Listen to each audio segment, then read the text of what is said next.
நான் கூட சொன்னேன், நடிப்பா ஈஸியான வேலை, டைரக்ஷன் ரொம்ப கஷ்டம் அப்படின்னு சொன்னான். இல்லை தாத்தா, டைரக்ஷன் தான் த்ரில்லாக இருக்கும். உங்கள் வீட்டிலேயே ஒரு சின்ன டிரெக்டர் இருக்கிறாப்புல, உங்களுடைய பேரன் அவர்கள். வீட்டுக்கு போகும்போது இன்னைக்கு இந்த சீன் பண்ணேன், இன்னைக்கு அந்த சீன் பண்ணேன் அப்படின்னு சொல்லி யங் டிரெக்டர் கிட்ட வந்து ஏதாவது பேசுனீங்களா ஜேசன் அவர்கள் கிட்ட? இந்த படத்தை பற்றி அவர் ரொம்ப பிஸியாக இருக்காருமா அவர் படத்தில். ஆமாம், இல்லை சந்தீப் அவர்கள் படிச்சுட்டு நடிக்க வருவார்னு நினச்சேன். அவர் டைரக்ஷன் அப்படின்ட்டார். அதுவே எனக்கு ஆச்சரியமாக இருந்துச்சு. ஏன்னா நிறையா நடிக்கிறதுக்கு ஆஃபர் இருந்துச்சு.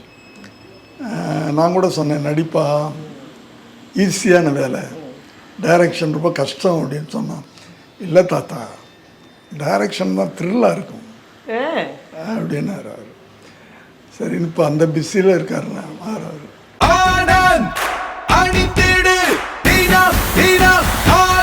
ஆனந்த், ஒரு சுகமான உள்ளாடை.